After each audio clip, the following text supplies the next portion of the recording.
watching a replay, go ahead and put hashtag replay. I am just going to pin a comment really quickly.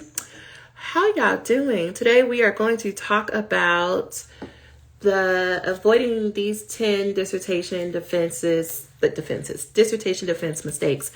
I am not going to go in any particular order. I just wrote these out, so we're just going to go with it. If you're coming in, let me know. Say, hey, tell me how you doing. What is it like to be you today?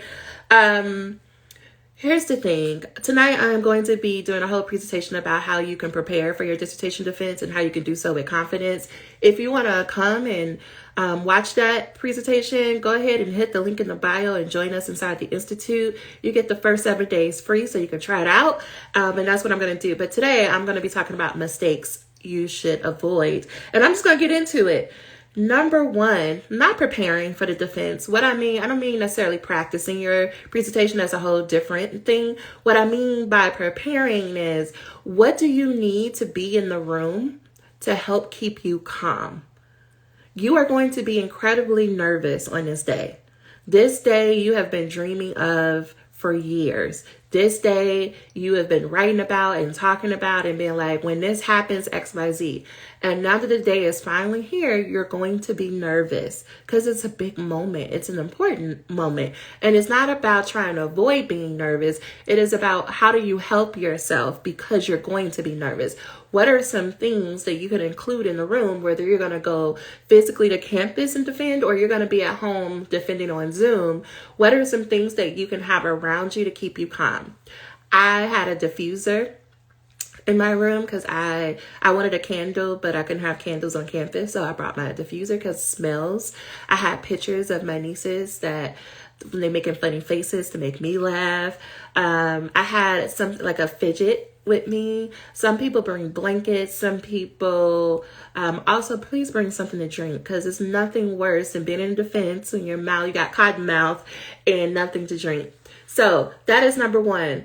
Prepare. Like, think about what is it that you need so you can bring that with you and you can put that off to the side and have that with you. So that's number one. Number two, I would say find you a friend or someone that you trust to be someone who can execute very well. And this person is going to be a point person. This person is going to make sure you have everything you need. They are going to go get you some snacks. They're going to be the go-to person for any family or friends who might be joining or who may be waiting on a response about if you passed or not. So you want to give this person's phone number or email out. You don't want to be the person trying to answer text messages or calls because everybody's going to be calling you because, right, your family probably doesn't even understand what the process is. And people are just going to be so excited that the last thing you want to deal with when you're so nervous and like all over the place is have to deal with questions and random phone calls about I can't find the Zoom link or I don't know the address or where do I park or where do I you find somebody else who can do that for you. As well as when folks have to leave the room because there are going to be certain periods inside the defense where the public people are not allowed to be there. It's helpful to have a point person who can entertain them and answer any questions about the process. So number two, find a person. Number three, based off of finding a person, invite people to your defense. Invite people to your defense. I get that it's like, well, what if I don't pass? I don't want to be embarrassed. Or what if I do something wrong? I don't want other people to be there. I'm telling you that out of all the students I've worked with, that they much rather someone that they know who knows them be in the room, whether that's in the room in their house because they're on Zoom or that's a room in a campus. I'm not saying you have to invite everyone, but invite one or two people who you feel are highly supportive of you no matter what happens, and you will want them in the room because they're going to help keep you calm. When you are too nervous, you can look at them and you can borrow their excitement and it will keep you calm. So please invite people, y'all. And let me cross this off because I know I would get beside myself. All right. What number am I on? 4? 3? Yeah, I'm on 4. Your presentation is most likely too long. For most offenses, you have about anywhere from like 15 to 30 minutes to present your work. That sounds like it's a lot of time, but it is not a lot of time. Most people waste their time by setting up their study. So they talk about like the literature review and the problem and the purpose. We can read that later. What we came here to learn about are your findings and what the findings mean. And y'all, it bothers my soul when I see students not pacing correctly because they're so nervous and because they want to prove that they know what they're talking about. They spend too much time on the literature review. Here is what I would say. You need one slide that covers your literature review and the overview of your study. Everything else needs to be focused towards your methods and more so your findings in the discussion section. Make sure this brings me to number 5, practice your presentation. Find someone that you could trust the day or so before and practice your presentation because it's going to help you. Is this in any doctoral program to complete the dissertation? Like, it's a defense in to complete the dissertation? I'm not sure I understand your question, but if your question is, do you have to do a defense for the program? In majority of programs, and 99% of programs, you have to defend your dissertation. If a dissertation was a requirement, is usually some sort of formalized presentation for you to defend it. Now, there are some programs where they don't ask you to defend it. They just ask you to submit the manuscript and then your committee provides feedback. Oh, to complete it in 12 months. Yes, unless you're doing something like a history, unless you're in like history, because that's a little bit different. But typically I work with students who are in the social sciences and education and something adjacent.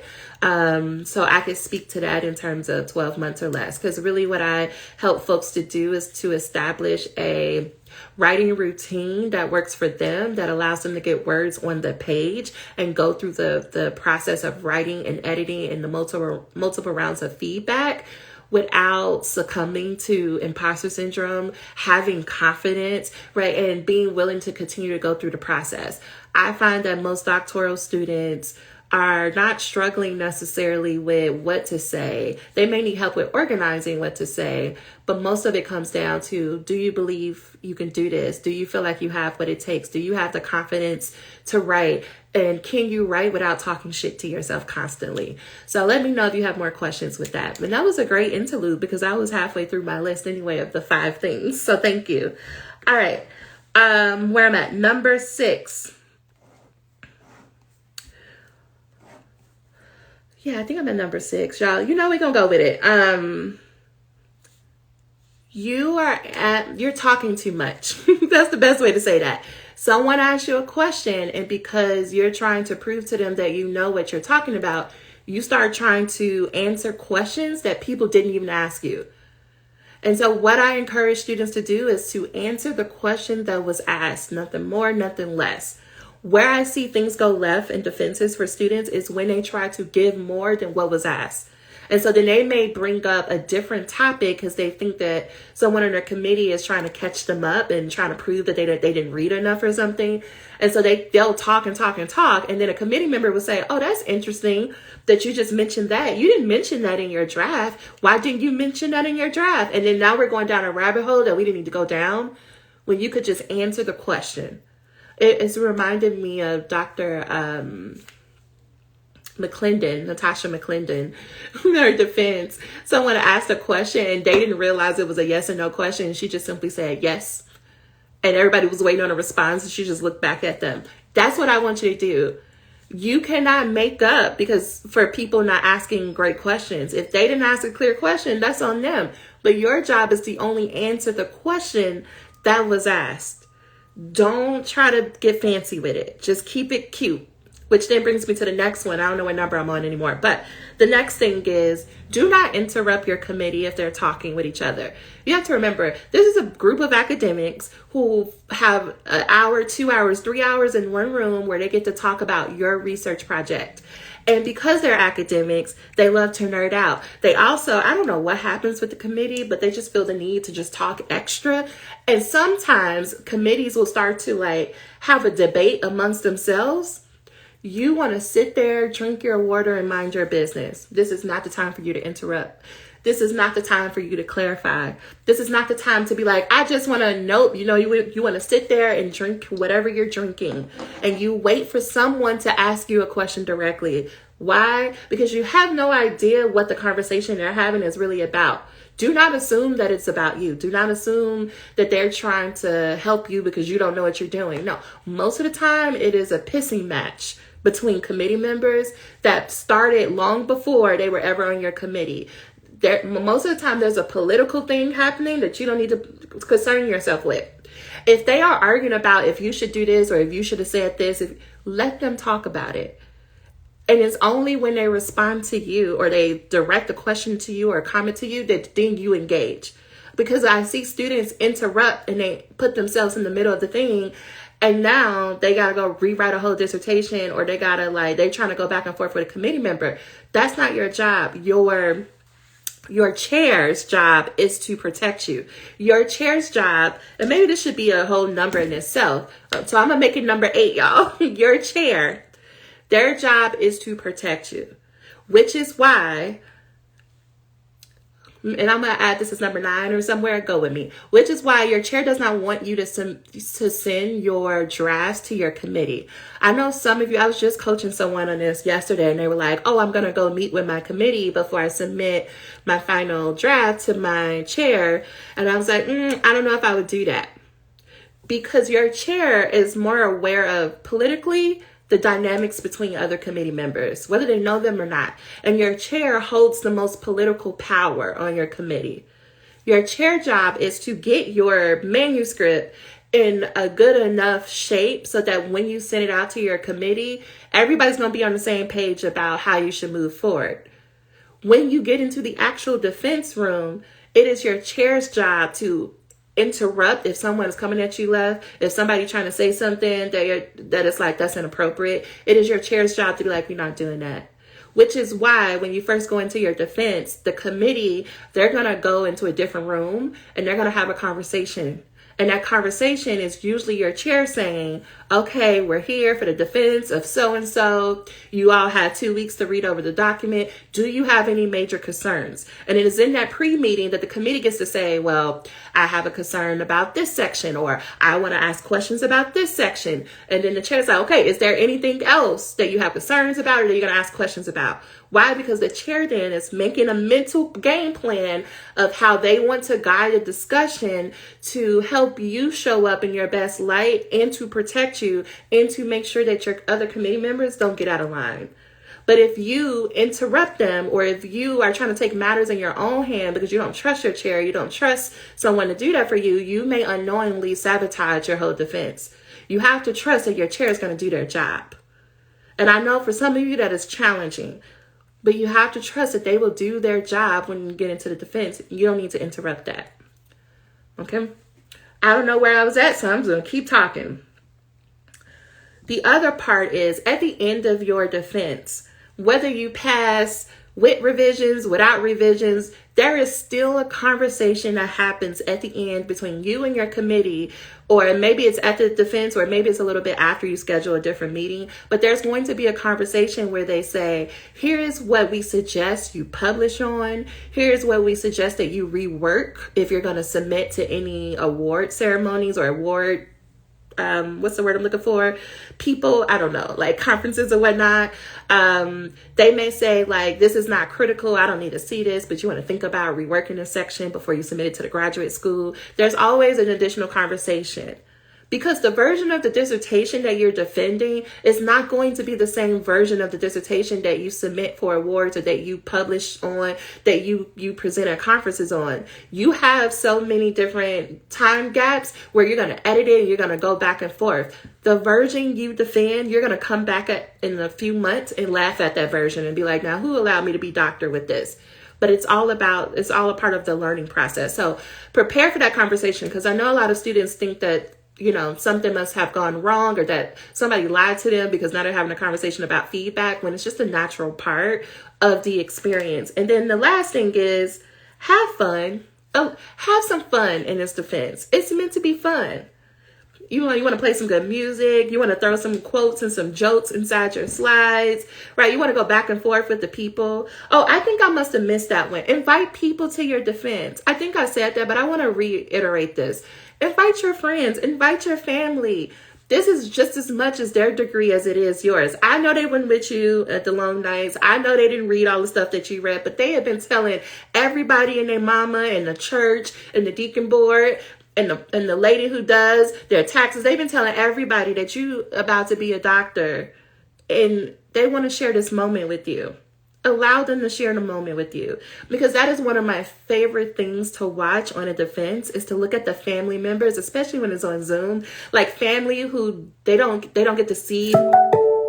Ignore my Google thing, but they don't get to see their child like be doctor. They only know them, like your family only knows you as who you are. Like they remember you as a little kid. They don't know this version of you. They don't know this expert in the doctor version, and they get to see other people respond to you as doctor.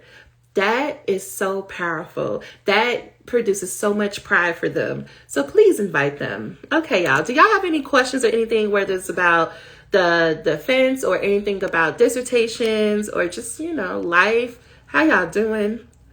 I'm just looking to see if there are any questions. But if you missed this, I was saying tonight that I'm doing a presentation about how to defend your dissertation with confidence, whether it's your proposal defense or your final defense. I'm doing that tonight inside of the Institute at 7 p.m. Eastern time. You can join us for free for a week. That means you can come in and try it out, look around, see if it'll work for you or not, get a sense of what it's like coaching with me every week. And it's $97 a month. But because I don't see any questions, I'm going to let it go. You're stressed and you defend on Monday. Okay, is it Tanya? Tell me how to say your name. But tell me more. What is stressing you out about the defense? Is it just that it's happening? Because it's okay. It's okay. It's normal to be stressed. It's normal to be nervous. You have been thinking about this for years. For years, you've been thinking about this. For years, you were like, man, when I get there, I'm going to be like XYZ. I can say, when I'm going to defend, blah, blah, blah. It was nothing like I thought it would be. It went by completely, like, it was so fast. It's going to go by. You're going to look up. You're going to start talking. And then the next time you look up, 2 hours have went by. And you're going to be like, oh, the defense is over. I defend in 2 weeks. I'm excited for all of this to be over. Yes. Do you know you're going to be a little bit sad a year from now? A year from now, you're going to be like, oh, I wish I would have slowed it down more to enjoy it. I know that's probably impossible to think about right now because you're like, no, I just want this over because I can't take this anymore. But there is a part of you that's going to look back and miss these moments, like miss the stress, miss the anxiety, miss the imposter syndrome. I know it sounds kind of strange, but I hope that you can find a way to enjoy it. If at all possible, I would encourage, yes, enjoy it.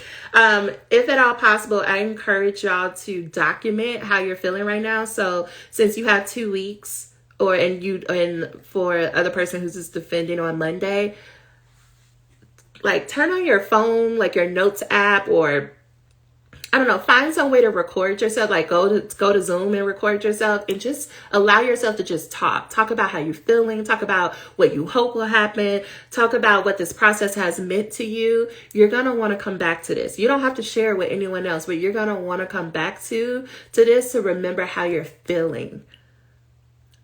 You're going to want to come back, trying to find a way to record it, even if it's writing, you're journaling, but I just had so many words that I need to verbalize it. Ooh. Yes, I know you're like, let me get to the missing part. I know, but I just want you to capture it so that when you do miss it, you can come back. Listen, it is fun. Defending, I think I said this earlier, maybe, or maybe I said it on a story, but what happens if you can get through the first 5 or 10 minutes of the defense?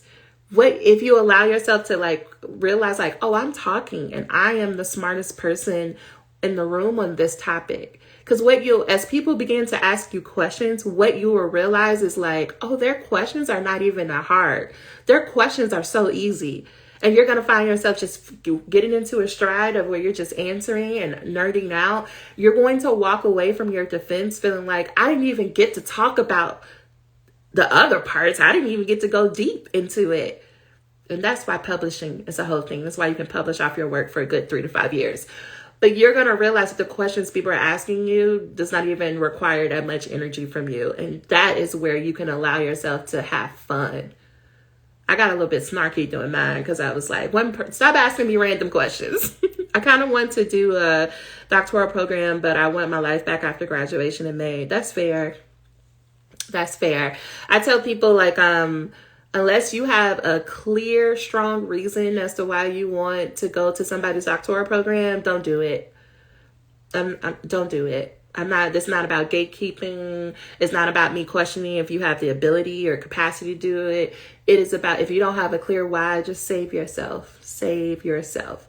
Most of you want to do work in the world. The impact that you want to have in the world has nothing to do with a doctoral degree, but you think that a doctoral degree makes you more legitimate. And I'm not going to sit here and say people don't look at you a certain way when they see doctor. I also am very strong and consistent in saying, but you don't need a doctor to do most likely to do what you want to do. You probably don't even need this degree. People are not going to even ask you about it. If it's something where it's about, people often say, like, I just want to write books or publish books, or I just want to speak on stages, or I want to do some consulting. People at the end of the day just want to know, can you help them solve their problem? Whatever problem you are solving through your books, your consulting, your speaking, they just want to know, this is my problem. Can you help me? Yes or no? They don't care about the degrees. They're not going to care about where you live. They're not going to care about all the other, vanity things. They're going to care about, can you help them solve their problem? You will be shocked that most people don't ask me anything about my degree. They'll ask me where I got it from, what it's in. Most people just want to know, can you help me write my dissertation? Yes, I can. That's what they mostly care about.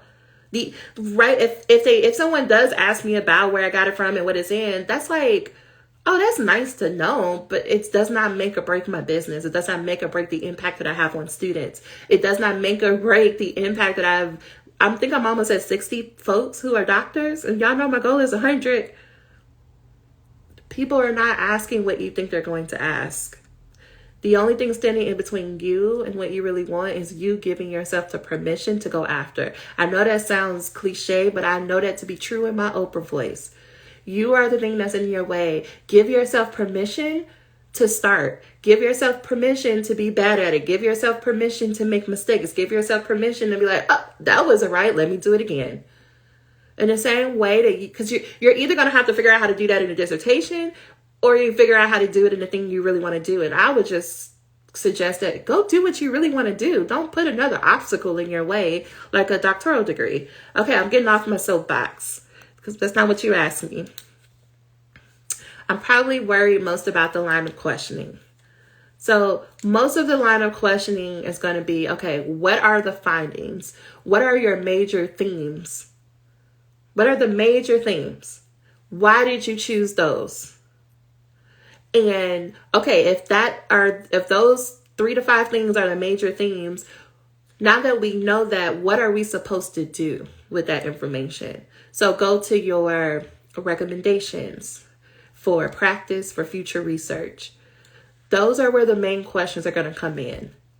If you answer those questions very clearly in your presentation, then the rest of the questions are like, what did you learn about yourself throughout this process? Where do you plan to publish? What do you think is next for you? It turns into a job interview real quick. People are, maybe I could have put that on the list, that people are not prepared for that either, about like those types of questions. Most of it doesn't have anything to do with your work. If it does have something to do with your work, it's probably a section that wasn't clear in your chair, most likely pointed that out to you about, somebody may have a question about how did you analyze the data, or like more about walking them through your process of getting to your themes. I'm about to go on a slight rant and I'm gonna come back. A lot of people don't spend enough time thinking through, how did you analyze the data, especially for my qualitative people. Someone's going to want to know how did you get to the themes? To say that you just coded data and you got to themes does not make sense. Walk us through your thinking. How did you take the raw form of data and get to these 3 to 5 main ideas?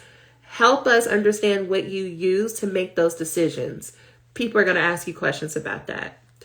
I would suggest if there are friends that you can practice with, they can practice asking you questions. At least you can get comfortable with responding to the questions. But I also recognize that it's Thursday and your defense is on Monday. But if you can do that, I strongly encourage you to do that. Okay. Well, I think that is it, y'all. If you have further questions, please let me know in the stories because we keep the conversation going there. But think about joining us tonight for the Institute. I think you would really enjoy it. The community is unlike any other community, and you have to try it out for yourself to know, and you get 7 free days to do so. The link is in the bio. I am going to go and eat some lunch, and I'm going to talk to y'all later. Bye, y'all.